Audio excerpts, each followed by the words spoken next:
Hello dear student, welcome back পাঠশালা YouTube channel. Daily current অ্যাফেয়ার্সের ক্লাসে সকলকে স্বাগত।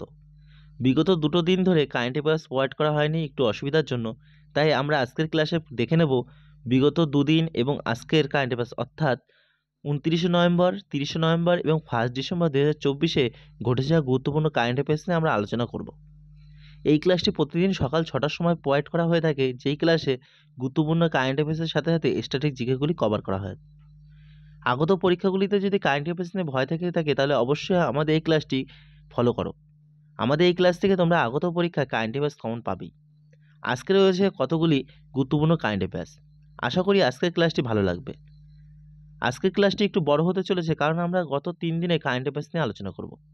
আর কথা না বলে চলো দেখে নিই আজকের ক্লাসটি। আজকের ক্লাসটি শুরু করার আগে প্রথমে একটা কথা বলে রাখি, যারা আমাদের চ্যানেলে নতুন এসছো অবশ্যই চ্যানেলটি লাইক এবং সাবস্ক্রাইব করে সকল বন্ধুর মধ্যে শেয়ার করে দাও। আর সবাই কমেন্ট বক্সে কমেন্ট করো যে ক্লাসটি তোমাদের কেমন লাগছে। আজকের প্রথম প্রশ্নটি দেখে নাও। সম্প্রতি বঙ্গোপসাগরে উৎপত্তি হওয়া ঘূর্ণিঝড় ফেঙ্গল কোন দেশ নামকরণ করেছে? Option A Jordan, option B Bangladesh, option C Sri Lanka, option D হলো সৌদি আরব। সঠিক উত্তরটি হয়ে যাবে অপশন ডি সৌদি আরব। সম্প্রতি বঙ্গোপসাগরে উৎপত্তি হয়েছে ঘূর্ণিঝড় ফেঙ্গল, এর নাম করেছে সৌদি আরব। এটি ভারতের তামিলনাড়ু রাজ্যে প্রভাব ফেলতে পারে। ভারতীয় আবহাওয়া দপ্তরের মতে এর গতিবেগ কত হবে?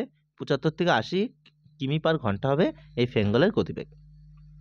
যেহেতু এখানে সাইক্লোন অর্থাৎ ঘূর্ণিঝড়ের কথা এসেছে, তাই আমরা অ্যাবাউট অফ দ্য টপিকে কতগুলি গুরুত্বপূর্ণ সম্প্রতি ঘটে যাওয়া বা সম্প্রতি সৃষ্টি হয়েছে ঘূর্ণিঝড় সম্পর্কিত কারেন্ট অ্যাফেয়ার্স দেখে নেব। প্রথমে দেখো ঘূর্ণিঝড় ডানা। সম্প্রতি এটা কি পিএসসি ক্লাস দিয়ে দিয়েছে যে ঘূর্ণিঝড় ডানা ভারতের উড়িষ্যা রাজ্যকে প্রভাবিত করেছে, এর নামকরণ করেছে কোন দেশ? সঠিক উত্তরটি হবে কাতার।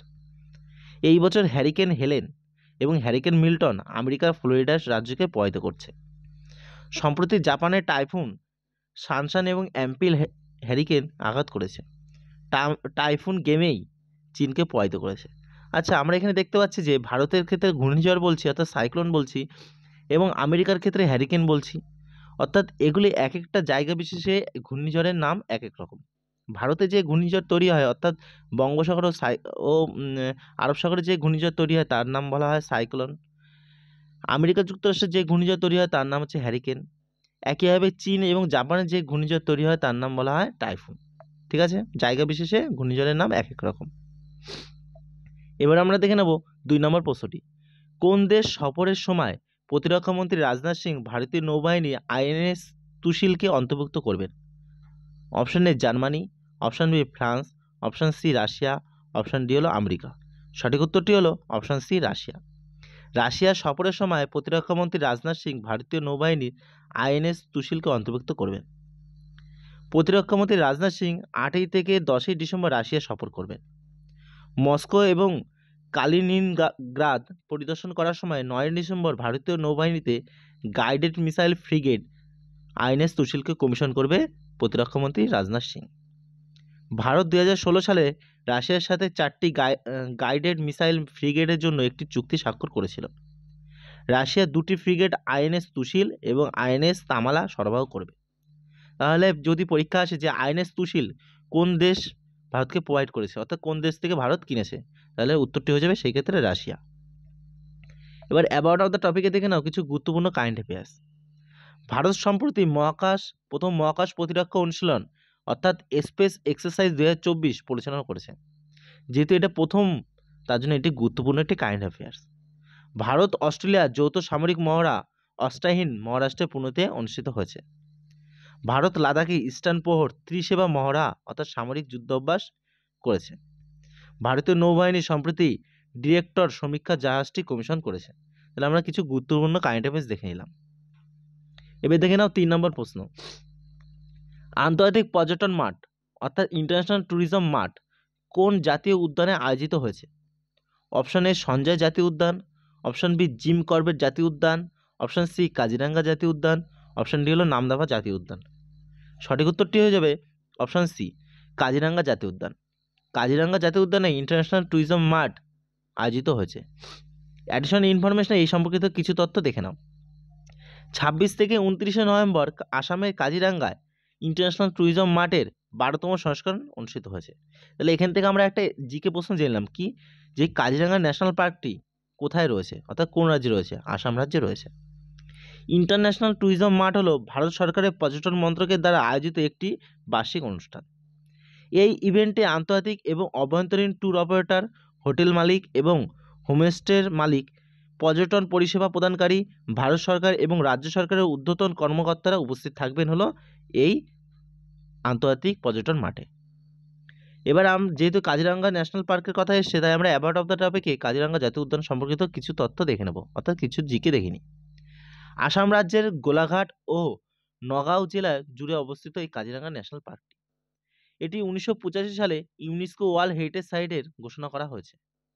কাজিরাঙ্গা জাতীয় উদ্যানের মধ্যে দিয়ে প্রবাহিত কতগুলি নদী হলো ব্রহ্মপুত্র নদী, ডিপলু নদী, মোরা ধানসিঁড়ি নদী।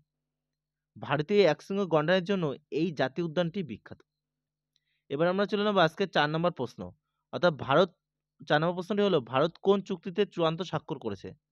Option A Kyoto protocol, option B হলো রিয়াদ নকশা আইন চুক্তি, option C international union for conservation of nature, option D হলো রামসার সম্মেলন। সঠিক উত্তরটি হয়ে যাবে এই ক্ষেত্রে অপশন বি, রিয়াদ নকশা আইন চুক্তিতে ভারত সম্প্রতি স্বাক্ষর করেছে। এবার এই চুক্তিটি কি সেটা একটু আমরা দেখে নিই। 2 দশক ধরে আলোচনার পর ওয়ার্ল্ড ইন্টেলেকচুয়াল প্রপার্টি অর্গানাইজেশন অর্থাৎ উইপো এর সদস্য দেশগুলি ল্যান্ডমার্ক ডিজাইন ল ট্রিটি অর্থাৎ ডিএলটি গ্রহণ করেছে। চুক্তিটি 22 নভেম্বর 2024 তারিখে রিয়াদে বিশ্ব মেধাস্বত্ব সংস্থা কর্তৃক সংগৃহীত হয়েছে। 2005 থেকে 2024 সাল পর্যন্ত এর খসড়া তৈরি করা হয়েছে, অর্থাৎ এই চুক্তিটি খসড়া তৈরি করা হয়েছে 2005 থেকে 2024 সাল পর্যন্ত। এর উদ্দেশ্য কি? উদ্দেশ্য হলো শিল্প নকশা সুরক্ষার জন্য বিশ্বব্যাপী সিস্টেমকে প্রভাবিত করা হলো এর উদ্দেশ্য। যেহেতু এখানে উইপোর কথা এসছে, অর্থাৎ ওয়ার্ল্ড ইন্টেলেকচুয়াল প্রপার্টি অর্গানাইজেশনের কথা এসছে, তাই আমরা অ্যাবাউট অফ দ্য টপিকে এই উইপো সম্পর্কিত কিছু জিকে দেখে নেব। এই উইপো গঠিত হয়েছিল 1967 সালে। উইপো গঠন করা হয়েছে সৃজনশীল ক্রিয়াকলাপকে উৎসাহিত করার জন্য এবং বিশ্বে বৈদিক সম্প্রীতি সুরক্ষা প্রচারের জন্য এই সংস্থাটি গঠন করা হয়েছে। এই সংস্থার সদর দপ্তর রয়েছে সুইজারল্যান্ডের জেনেভাতে। বর্তমানে উইপোর সদস্য দেশ কত? 191টি। ভারত 1975 সালে উইপোর সদস্য দেশ হয়েছিল। এবার আমরা কয়েকটি ইন্ডেক্স দেখে নিই। গ্লোবাল ইন্টেলেকচুয়াল প্রপার্টি ইন্ডেক্স 2024-এ ভারতের স্থান কত রয়েছে? 82 স্থানে রয়েছে ভারত। গ্লোবাল ইনোভেশন ইন্ডেক্স 2024-এ ভারত 39তম স্থানে রয়েছে। তাহলে আমরা গুরুত্বপূর্ণ কতগুলি কারেন্ট অ্যাফেয়ার্স দেখে নিলাম এখানে। এবার আমরা চলে যাই আজকে 5 নম্বর প্রশ্নে। কোন দেশ খাদ্যে বিষক্রিয়াকে জাতীয় দুর্যোগ ঘোষণা করেছে? Option A Germany, option B France, option C দক্ষিণ আফ্রিকা, অপশন ডি হলো নাইজেরিয়া। সঠিক উত্তরটি হয়ে যাবে অপশন সি দক্ষিণ আফ্রিকা। দক্ষিণ আফ্রিকা খাদ্যে বিষক্রিয়াকে জাতীয় দুর্যোগ হিসাবে ঘোষণা করেছে। এবার যেহেতু এখানে দক্ষিণ আফ্রিকার কথা এসছে, তাই আমরা অ্যাবাউট অফ দ্য টপিকে দক্ষিণ আফ্রিকা সম্পর্কিত কিছু জিকে দেখে নিই। দক্ষিণ আফ্রিকার রাজধানী, দক্ষিণ আফ্রিকার রাজধানী হলো প্রথমে দেখবো প্রিটোরিয়া, এটা হলো কার্যনির্বাহী রাজধানী। এরপরে দেখো আরো দক্ষিণ আফ্রিকার 3টে রাজধানী আছে, ঠিক আছে। এরপর সেকেন্ড দেখো কেপ টাউন, এটা হলো লেজিসলেটিভ রাজধানী অর্থাৎ বিধানসভা রাজধানী।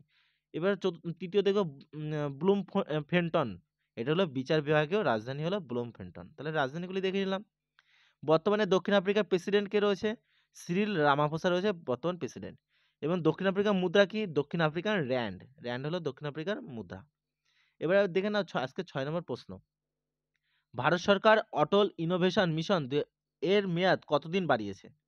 অর্থাৎ এটি কতদিন পর্যন্ত এটি মেয়াদটা বাড়িয়েছে? Option A 31 March 2027, option B 31 March 2025, option C 31 March 2028, option D হলো 31 মার্চ 2030। সঠিক উত্তরটি হয়ে যাবে অপশন সি 31 মার্চ 2028 সাল পর্যন্ত ভারত সরকার অটল ইনোভেশন মিশনের মেয়াদ বাড়িয়েছে। এবারে অ্যাডিশনাল ইনফরমেশনে এই সম্পর্কিত কিছু তথ্য দেখে নাও। ভারত সরকার নীতি আয়োগের ফ্ল্যাগশিপ উদ্যোগ অটল উদ্ভাবন মিশন 31 মার্চ 2028 পর্যন্ত বাড়িয়েছে। অটল উদ্ভাবন মিশন 2016 সালে ভারত সরকার নীতি আয়োগের অধীনে দেশে উদ্ভাবনের সংস্কৃতিকে উন্নীত করতে এবং উদ্যোক্তা হওয়ার জন্য চালু করেছিল। এই অটল ইনোভেশন মিশন 2.0 বাজেট কত? 2750 কোটি টাকা হলো এর বাজেট। আরও কিছু তথ্য দেখো। অটল উদ্ভাবন মিশন অর্থাৎ অটল ইনোভেশন মিশন নীতি আয়োগ দ্বারা বাস্তবায়িত হয়। তাহলে পরীক্ষা যদি বলে যে অটল ইনোভেশন মিশন এটি কোনটি দ্বারা পরিচালিত হয়? নীতি আয়োগ দ্বারা। অটল উদ্ভাবন মিশনের অধীনে অটল ইনকিউবেশন সেন্টার স্থাপন করা হয়েছে, যা স্টার্টআপগুলিকে উন্নীত করার জন্য নির্দেশিকা, তহবিল এবং প্রযুক্তিগত সহায়তা প্রদান করা হলো এর কাজ। ঠিক আছে? এবার 7 নম্বর প্রশ্নে যাওয়ার আগে তোমরা সবাই কমেন্ট বক্সে কমেন্ট করো যে ক্লাসটি কেমন লাগছে। এবার দেখো 7 নম্বর প্রশ্নটি দেখো। এশিয়ান ডেভেলপমেন্ট ব্যাংক অর্থাৎ এডিবি এর প্রেসিডেন্ট কে হয়েছেন? এটি গুরুত্বপূর্ণ প্রশ্ন এবং পরীক্ষায় এটি কমন আসবেই। Option A Yamandu Orsi, option B G Balasubramaniam, option C Masato Kanda, option D হলো বিনোদ কুমার। এই ক্ষেত্রে সঠিক উত্তরটি হয়ে যাবে অপশন সি মাসাতো কান্দা। মাসাতো কান্দা এশিয়ান ডেভেলপমেন্ট ব্যাংক অর্থাৎ এডিবির প্রেসিডেন্ট হয়েছেন। এবার এই সম্পর্কিত কিছু তথ্য দেখে নাও। এশিয়ান ডেভেলপমেন্ট ব্যাংক অর্থাৎ ADB board of governments Masato কান্দাকে এডিবির 11তম প্রেসিডেন্ট হিসেবে নির্বাচিত করেছেন। মাসাতো কান্দা বর্তমানে জাপানের প্রধানমন্ত্রী ও অর্থমন্ত্রীর বিশেষ উপদেষ্টা হিসেবে দায়িত্ব পালন করছেন। অর্থাৎ মাসাতো কান্দা হলেন জাপানের প্রধানমন্ত্রী এবং অর্থমন্ত্রীর বিশেষ উপদেষ্টা। মাসাতো কান্দা আগামী বছরের ফেব্রুয়ারিতে মাসাতো মাসাতো সুগা আসাকাওয়াকে প্রতিস্থাপন করবেন। অর্থাৎ বর্তমানে এডিবির প্রেসিডেন্ট কে রয়েছে মাসাতো সুগা আসাকাওয়া। এবার যেহেতু এখানে এশিয়ান ডেভেলপমেন্ট ব্যাংকের কথা এসছে, তাই আমরা অ্যাবাউট অফ দ্য টপিকে এই সম্পর্কিত কিছু তথ্য দেখে নিই। এশিয়া প্যাসিফিক অঞ্চলের উপর দৃষ্টি নিবদ্ধ একটি বহুপাক্ষিক উন্নয়ন ব্যাংক হলো এডিবি ব্যাংক। এটি 1966 সালে প্রতিষ্ঠিত হয়েছিল। এর সদস্য দেশ কটি রয়েছে? এডিবি সদস্য দেশ হলো 69টি, যার সদর দপ্তর রয়েছে ফিলিপাইনের ম্যানিলাতে। বর্তমান চেয়ারম্যান আমরা পড়ে নিলাম একটু আগে মাসাতো সুগু আসাকাওয়া। 69টি সদস্য দেশের মধ্যে শেষতম সদস্য দেশ হলো ইসরায়েল। এবার আমরা এই রিলেটেড আপডেটসে গুরুত্বপূর্ণ কিছু অ্যাপয়েন্টমেন্ট দেখে নিই। ইয়ামান্ডো ওরসি ইনি হলেন উরুগুয়ের রাষ্ট্রপতি। জি বালা সুব্রমণিয়াম মালদ্বীপের ভারতে হাই কমিশনার হিসাবে নিযুক্ত হয়েছেন জি বালা সুব্রমণিয়াম। দীনেশ ভাটিয়া ব্রাজিলে ভারতের পরবর্তী রাষ্ট্রদূত হলেন দীনেশ ভাটিয়া। আচ্ছা, একবার আমরা এখানে হাই কমিশনার একবার রাষ্ট্রদূত পড়ছি, এই দুটোর মধ্যে পার্থক্য কি? এই দুটোর মধ্যে কোনো পার্থক্য নেই। ব্যাপারটা হলো যে ইংল্যান্ড অর্থাৎ লন্ডনের যেসব দেশের ওপর শাসন ছিল, অর্থাৎ কমনওয়েলথ যে নেশনগুলি, সেগুলির যে রাষ্ট্রদূত হয় তাদেরকে হাই কমিশনার বলা হয়। আর কমনওয়েলথ ছাড়া যেসব দেশগুলি রয়েছে সেখানে যদি ভারতের কোনো রাষ্ট্রদূত থাকে তাদের রাষ্ট্রদূত বলা হয়। ঠিক আছে? এবার দেখো পরের প্রশ্ন, অর্থাৎ 8 নম্বর প্রশ্ন। ভারত ও কোন দেশের মধ্যে অগ্নি ওয়ারিয়ার এক্সারসাইজ শুরু হয়েছে? আরেকটি গুরুত্বপূর্ণ প্রশ্ন। Option A Japan, option B Sri Lanka, option C Singapore, option D হলো মালয়েশিয়া। সঠিক উত্তরটি হবে অপশন সি সিঙ্গাপুর। ভারত ও সিঙ্গাপুরের মধ্যে অগ্নি ওয়ারিয়ার এক্সারসাইজ শুরু হয়েছে। 28শে নভেম্বর থেকে 30শে নভেম্বর 2024 পর্যন্ত মহারাষ্ট্রের দেওলালি ফিল্ড ফায়ারিং রেঞ্জে অনুষ্ঠানটি পরিচালিত হবে। এর উদ্দেশ্য কি? উদ্দেশ্য হলো ভারতীয় সেনাবাহিনী এবং সিঙ্গাপুর সশস্ত্র বাহিনীর মধ্যে পেশাদার মিথস্ক্রিয়া বাড়ানো এবং আর্টিলারি সেরা অনুশীলনগুলি বিনিময় করা হলো এর উদ্দেশ্য।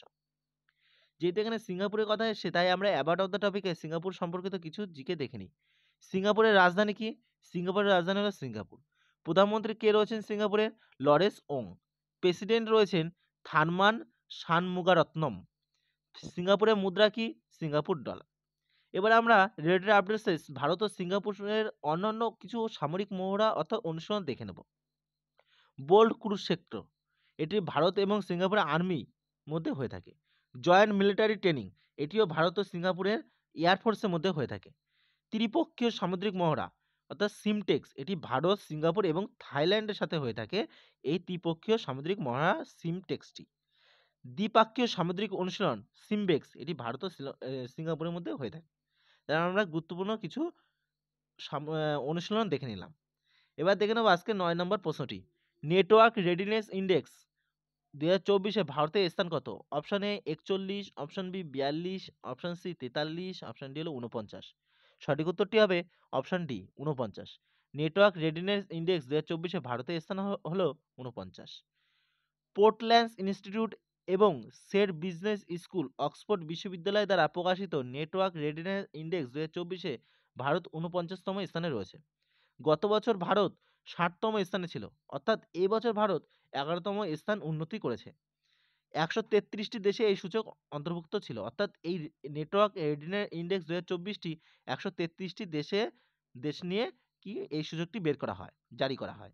নেটওয়ার্ক রেডিনেস সূচকে মার্কিন যুক্তরাষ্ট্রের টানা তৃতীয় বছর শীর্ষস্থান এবং তারপরে সিঙ্গাপুর রয়েছে। অর্থাৎ নেটওয়ার্ক রেডিনেস ইন্ডেক্স 2024-এ প্রথম স্থানে রয়েছে কি? মার্কিন যুক্তরাষ্ট্র। এবার দেখো আজকে 10 নম্বর প্রশ্নটি। ড্রপ পরীক্ষায় প্রত্যাখ্যান করার জন্য নাডা বজরং পুনিয়াকে কত বছরের জন্য সাসপেন্ড করেছে? অপশন এ 4 বছর, অপশন বি 3 বছর, অপশন সি 2 বছর, অপশন ডি হলো 1 বছর। সঠিক উত্তরটি হবে অপশন এ 4 বছর। বজরং পুনিয়াকে নাডা 4 বছরের জন্য সাসপেন্ড করেছে। ড্রপ টেস্টে নমুনা দিতে অস্বীকার করায় বজরং পুনিয়াকে 4 বছরের জন্য সাসপেন্ড করেছে ন্যাশনাল অ্যান্টি ডপিং সিস্টেম অর্থাৎ নাডা। এই সাসপেনশনের কারণে বজরং পুনিয়া 4 বছর কুস্তিতে ফিরতে পারবেন না, অর্থাৎ তিনি 4 বছর কুস্তি খেলতে পারবেন না। নাডা 2005 সালে প্রতিষ্ঠিত হয়েছিল। এর কাজ কি? এর কাজ হলো খেলাধুলার ডোপিং নিয়ন্ত্রণ করা হলো এই নাডার কাজ। এবার দেখো 11 নম্বর প্রশ্নটি, কেন্দ্রীয় সরকারের one nation one membership scheme কে বাস্তবায়ন করবে? অপশন এ মহাকাশ বিভাগ, অপশন বি নীতি আয়োগ, অপশন সি পারমাণবিক শক্তি বিভাগ, অপশন ডি হলো উচ্চ শিক্ষা বিভাগ। সঠিক উত্তরটি হবে অপশন ডি, উচ্চ শিক্ষা বিভাগ, অর্থাৎ কি হায়ার এডুকেশন বিভাগ। এই হায়ার এডুকেশন বিভাগটি কেন্দ্র সরকারের one nation one membership scheme বাস্তবায়ন করবে। ওয়ান নেশন ওয়ান সাবস্ক্রিপশন স্কিমের অধীনে ছাত্র, গবেষক এবং বিজ্ঞানীদের জন্য একটি সমন্বিত পোর্টালে 13,000টি গবেষণা জার্নাল অ্যাক্সেস করা হবে। ওয়ান নেশন ওয়ান সাবস্ক্রিপশন স্কিমের মেয়াদ 3 বছর। এটি 1 জানুয়ারি 2025-এ শুরু হবে এবং 31 ডিসেম্বর 2027-এ শেষ হবে। 3 বছরে এই স্কিমের জন্য মোট বরাদ্দ খরচ রাখা হয়েছে 6,000 কোটি টাকা। এবার কেন্দ্রীয় সরকারের কয়েকটি স্কিমের সম্বন্ধিত কারেন্ট অ্যাফেয়ার্স দেখে নাও। প্রধানমন্ত্রী গরিব কল্যাণ আন্না যোজনা, এটি শুরু হয়েছে 11 জানুয়ারি 2023 সালে। আরোগ্য মৈত্রী, এটি শুরু হয়েছে 13 জানুয়ারি 2023 সালে। জল জন অভিযান 16 ফেব্রুয়ারি 2023-এ এটি লঞ্চ করা হয়েছে। ধরতি আবা আদিবাসী গ্রাম উৎকর্ষ অভিযান 2রা অক্টোবর 2024 সালে হাজারিবাগ অর্থাৎ ঝাড়খণ্ডে এটি শুরু করা হয়েছে। পিএম বিদ্যালক্ষ্মী যোজনা নভেম্বর 2024 সালে এটি শুরু করা হয়েছে, পিএম বিদ্যালক্ষ্মী যোজনাটি। তেমন গুরুত্বপূর্ণ কয়েকটি কেন্দ্রীয় সরকারের স্কিম বা যোজনা দেখে নিলাম। এবার 12 নম্বর প্রশ্ন। 12 নম্বর প্রশ্ন পড়ার আগে অর্থাৎ পড়ানোর আগে আমরা একটা কথা বলি, যারা নতুন এসছো চ্যানেলে তারা অবশ্যই চ্যানেলটি লাইক এবং সাবস্ক্রাইব করে দিও। এবার দেখো 12 নম্বর প্রশ্ন, ভারত সরকার কোথায় বাল্যবিবাহ মুক্ত ভারত অভিযান শুরু করেছে? Option A Srinagar, option B Leh, option C Bengaluru, option D হলো নয়াদিল্লি। সঠিক উত্তরটি হবে অপশন ডি নয়াদিল্লি। ভারত সরকার নয়াদিল্লিতে বাল্যবিবাহ মুক্ত ভারত অভিযান শুরু করেছে। বাল্যবিবাহের সামাজিক কুফল দূর করতে ভারত সরকার দেশে বাল্যবিবাহ মুক্ত ভারত অভিযান শুরু করেছে। সরকার প্রচারাভিযানকে সমর্থন করার জন্য বাল্যবিবাহ মুক্ত ভারত পোর্টালও উন্মোচন করেছে। এই প্রচারটি কেন্দ্রীয় শিশু ও মহিলা উন্নয়ন মন্ত্রকের তত্ত্বাবধানে পরিচালনা হবে। এবার আরও কিছু তথ্য এই সম্পর্কিত দেখে নাও। ক্যাম্পেইনটি দেশের 130টি জেলার উপর ফোকাস করবে যেখানে বাল্যবিবাহের ঘটনা বেশি। সংসদ 2006 সালে পাশ করেছে বাল্যবিবাহ নিষিদ্ধকরণ আইন। একটি গুরুত্বপূর্ণ জিকে প্রশ্ন, যে বাল্যবিবাহ নিষিদ্ধ আইন এটি কত সালে সংসদ দ্বারা পাশ হয়েছিল? 2006 সালে। 2006 সালের আইন অনুসারে বাল্যবিবাহ বলতে এমন একটি বিবাহকে বোঝায় যেখানে পুরুষের বয়স হবে 21 বছরের কম কম এবং কন্যার বয়স হবে 18 বছরের কম, তাহলে সেটাকে বাল্যবিবাহ বলা হয়। এবার দেখো 13 নম্বর প্রশ্ন। 13 নম্বর প্রশ্নটি হলো, initiative in programming company of year পুরস্কার কাকে দেওয়া হয়েছে? Option A HAL, option B হলো GAIL, option C IOC, option D হলো ফিক্কো। সঠিক উত্তরটি হলো অপশন বি গেইল। গেইলকে initiative in programming company of the year পুরস্কার দেওয়া হয়েছে। হাইড্রোজেন প্রযুক্তিতে গেইল তার উল্লেখযোগ্য বিনিয়োগ এবং R&D এর জন্য স্বীকৃত হয়েছে, তার জন্যই তাকে এই পুরস্কারটি দেওয়া হয়েছে। এবার দেখো গেইল অর্থাৎ এই সম্পর্কিত আমরা কিছু জিকে দেখে নেব। গেইলের ফুল ফর্ম কি? Gas authority of India limited. এটি ভারতে একটি নেতৃস্থানীয় প্রাকৃতিক গ্যাস প্রক্রিয়াকরণ ও বিতরণ কোম্পানি। এই গেইল প্রতিষ্ঠিত হয়েছিল 1984 সালে। এটির সদর দপ্তর হলো নয়াদিল্লিতে। বর্তমান চেয়ারম্যান এবং এমডি রয়েছে গেইলের মনোজ জৈন। এবার দেখো আজকে 14 নম্বর প্রশ্ন, ভারতের প্রথম গ্রিন হাইড্রোজেন ফুয়েলিং স্টেশন কোথায় স্থাপিত হয়েছে? Option A Jammu Kashmir, option B Ladakh, option C Himachal Pradesh, option D হল রাজস্থান। পাশের ছবিতে দেখতে পাচ্ছ, সঠিক উত্তরটি হবে অপশন বি লাদাখের লেহতে। উদ্বোধন করেন কেন্দ্রীয় বিদ্যুৎ মন্ত্রী এবং কেন্দ্রীয় আবাসন ও নগর বিষয়ক মন্ত্রী মনোহর লাল। এই স্টেশনটি অর্থাৎ কি গ্রিন হাইড্রোজেন ফুয়েলিং স্টেশনটি প্রতিদিন 80 কেজি সবুজ হাইড্রোজেন উৎপাদন করে। যেহেতু এখানে ভারতে প্রথম কারেন্ট অ্যাফেয়ার্সের কথা এসেছে, তাই আমরা 2024 সালে ঘটে যাওয়া প্রথম কিছু কারেন্ট অ্যাফেয়ার্স দেখে নেব। এশিয়ার বৃহত্তম ইমেজিং চেরেনকভ টেলিস্কোপ কোথায় স্থাপন করা হয়েছে? লাদাখে। বিশ্বের বৃহত্তম একক সাইট সৌর বিদ্যুৎ কেন্দ্র হলো আবুধাবি। বিশ্বের প্রথম 3D প্রিন্টেড মন্দির কোথায় স্থাপন করা হয়েছে? তেলেঙ্গানাতে। ইউনিফর্ম সিভিল কোড অর্থাৎ ইউসিসি গ্রহণকারী প্রথম রাজ্য হলো উত্তরাখণ্ড। বিপথগামী কুকুরকে জীবাণুমুক্ত করার প্রথম দেশ কি? ভুটান। ভারতে প্রথম 3D প্রিন্টেড পোস্ট অফিস কোথায় লঞ্চ করা হয়েছে বা চালু করা হয়েছে? ব্যাঙ্গালুরু। তাহলে আমরা গুরুত্বপূর্ণ 2024 সালে প্রথম কয়েকটি ঘটনা দেখে নিলাম। এবার দেখো আজকে 15 নম্বর প্রশ্ন। ভারত কোন সাবমেরিন থেকে উৎক্ষেপণ করা ব্যালিস্টিক মিসাইল K4 পরীক্ষা করেছে? অর্থাৎ ভারত সম্প্রতি ব্যালিস্টিক মিসাইল K4 উৎক্ষেপণ করেছে, এটি কোন সাবমেরিন থেকে উৎক্ষেপণ করেছে? Option A INS Arihant, option B INS Chakra, option C INS Aridhaman, option D হলো আইএনএস আরিঘাট। সঠিক উত্তরটি হয়ে যাবে অপশন ডি আইএনএস আরিঘাট থেকে সম্প্রতি ভারত ব্যালিস্টিক মিসাইল K4 উৎক্ষেপণ করেছে। ব্যালিস্টিক মিসাইল কি? যে মিসাইল ভূমির সমান্তরালভাবে যায় সেটি হলো ব্যালিস্টিক মিসাইল। বঙ্গোপসাগরে পরমাণু চালিত পারমাণবিক সাবমেরিন আইএনএস আরিঘাট সাবমেরিন থেকে K4 ব্যালিস্টিক ক্ষেপণাস্ত্র উৎক্ষেপণ করেছে ভারত। এই K4টি হলো একটি পারমাণবিক সক্ষম আগ্নেয়াস্ত্র। পরিসীমা কত অর্থাৎ এর রেঞ্জ কত? 3500 কিলোমিটার। অর্থাৎ এই K4 মিসাইল দ্বারা 3500 কিলোমিটারের মধ্যে সমস্ত বস্তুকে টার্গেট করা যায়। স্থল, আকাশ এবং সমুদ্রের নিচে পারমাণবিক ক্ষেপণাস্ত্র স্থাপন করতে সক্ষম হয়েছে ভারত। এবার দেখো আজকের কারেন্ট অ্যাফেয়ার্সের শেষ প্রশ্নটি। কোন রাজ্য হর্নবিল ফেস্টিভ্যাল 2024-এ অংশীদার হয়েছে? Option A Arunachal Pradesh, option B Assam, option C Sikkim, option D হলো মেঘালয়। সঠিক উত্তরটি হলো অপশন সি সিকিম। সিকিম রাজ্য হর্নবিল ফেস্টিভ্যাল 2024-এ অংশীদার রাজ্য হিসাবে প্রকাশ করেছে বা এবার দেখো অ্যাডিশনাল ইনফরমেশনের কিছু তথ্য। ভারতের উত্তর পূর্বীয় রাজ্য নাগাল্যান্ডে পালিত হর্নবিল উৎসব। এটা জিকে প্রশ্ন যে হর্নবিল উৎসব কোন রাজ্যে পালিত হয়? নাগাল্যান্ড রাজ্যে। উৎসবটি প্রতি বছর 1 ডিসেম্বর থেকে 10 ডিসেম্বরের মধ্যে অনুষ্ঠিত হয়ে থাকে। এই হর্নবিল ফেস্টিভ্যাল একটি বার্ষিক অনুষ্ঠান, অর্থাৎ প্রতি বছরই এটি অনুষ্ঠিত হয়। এর উদ্দেশ্য কি? উদ্দেশ্য হলো নাগা উপজাতিদের সাংস্কৃতিক ঐতিহ্যকে পুনর্জীবিত করা হলো এর উদ্দেশ্য। এবার যেহেতু এখানে উৎসবের কথা এসেছে তাই আমরা কয়েকটি রাজ্যে প্রধান উৎসবগুলি দেখে নিই অ্যাবাউট অফ দ্য টপিকে। প্রথমে দেখো পরিপালি গজ মেলা বিষ্ণু বিষ্ণু উৎসব, যেটি মালায়ালাম নববর্ষ বলা হয়, এটি কেরালা রাজ্যে হয়ে থাকে। ফুলদেই জেলজিবি মেলা উত্তরাখণ্ড রাজ্য। ধনুযাত্রা উৎসব নোয়াখাই উৎসব উড়িষ্যা রাজ্য। ক্ষীর ভবানী মেলা জম্মু ও কাশ্মীরে হয়ে থাকে। পোঙ্গাল পুথান্ডু তামিলনাড়ু। গঙ্গাসাগর মেলা পশ্চিমবঙ্গ রাজ্য। কুম্ভ মেলা যেটি 12 বছর অন্তর অন্তর হয় নাসিক, হরিদ্বার, এলাহাবাদ এবং উজ্জয়িত হয়ে থাকে। পুষ্কর মেলা যাকে আমরা উট মেলা বলি, বানেশ্বর ধাম মেলা, কোলায়ত মেলা অর্থাৎ কুপিলমণি মেলা রাজস্থান রাজ্যে হয়। সোনপুর মেলা অর্থাৎ যাকে আমরা গরুর মেলা বলে থাকি বিহার রাজ্যে হয়ে থাকে। হেমিস গোম্পা মেলা লাদাখ। অম্বুবাসী মেলা কোথায় হয়ে থাকে? আসামে হয়ে থাকে, গুরুত্বপূর্ণ একটি মেলা। সুরাজ কুণ্ড হস্তশিল্প মেলা এটি হরিয়ানা হয়ে থাকে। তো আমরা গুরুত্বপূর্ণ প্রধান উৎসব বা মেলাগুলি দেখে নিলাম আউট অফ দ্য টপিক। তো ডিয়ার স্টুডেন্ট এই ছিল আজকে কারেন্ট অ্যাফেয়ার্সের ক্লাসটি কেমন লাগলো সবাই তোমরা কমেন্ট বক্সে কমেন্ট করে জানাও এবং যারা আজকে এই চ্যানেলে নতুন এসো তারা অবশ্যই চ্যানেলটি লাইক এবং সাবস্ক্রাইব করে সকল বন্ধুদের মধ্যে শেয়ার করে দাও। আর ধন্যবাদ সবাইকে ক্লাসটি সম্পূর্ণ দেখার জন্য।